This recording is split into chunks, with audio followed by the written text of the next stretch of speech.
কাবা ঘরে দেখবেন অনেক কারি আছেন তেলাওয়াত করে, তেলাওয়াত করতে করতে দুপুরে কেঁদে ওঠে, দেখেন না? দেখেননি আপনারা উমরা করতে, হজ করতে গিয়ে?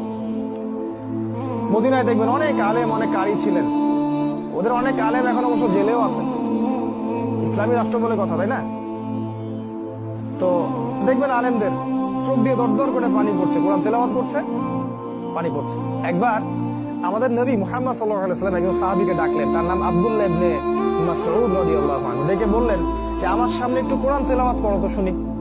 আর সাহাবী বললেন, ইয়া রাসূলুল্লাহ, আপনার উপর কোরআন নাযিল হয়েছে আর আমি আপনার সামনে কোরআন তেলাওয়াত করব?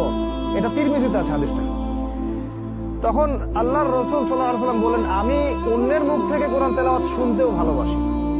তখন তিনি কোরআন তেলাওয়াত করা শুরু করলেন, সূরা নিসা পড়া শুরু করলেন। এক পর্যায়ে পড়তে পড়তে পড়তে পড়তে এই আয়াতে যখন আসলেন যে সেদিন কি হবে, ফাকাইফা বিকা ইযা الذين يقولون ربنا اصرف عنا عذاب جهنم إن عذابها كان غراما إنها ساءت